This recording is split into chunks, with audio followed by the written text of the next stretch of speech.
Welcome to part two. This is Women of Wisdom Arise. I am Marilyn T.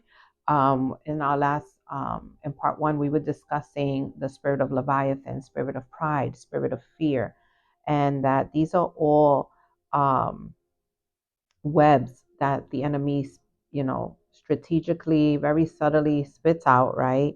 And where he creates a larger web, it's these connections where we become entangled. And this is where oftentimes we see ourselves dealing with intense warfare or dealing with intense, feelings of hopelessness and things of that nature. So, we are going to jump into Second Corinthians chapter 10, verses 4 and 5.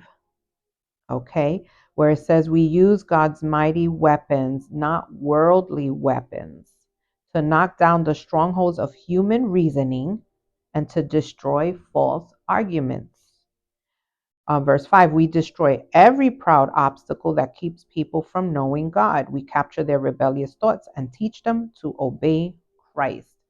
So when a thought comes in of fear, worry, and anxiety, these things are speaking against the truth of God.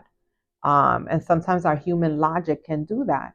And so this is why I said it's attached to the spirit of Leviathan, because the spirit of Leviathan is a proud spirit. This is one thing, this is a high principality. Once you've gotten to that level, it's because the lower ranking demons have come in with this very subtle kind of attack that you didn't see coming.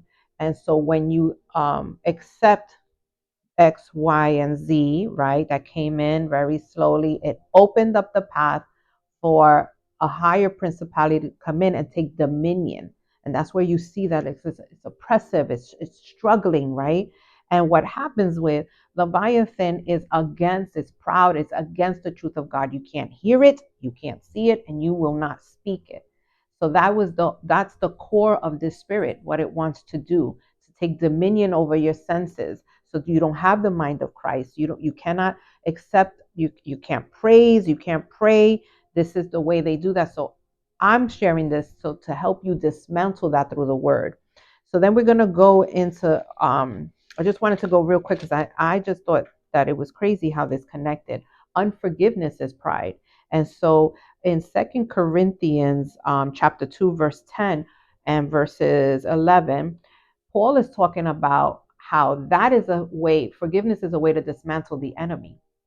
Go into part 3.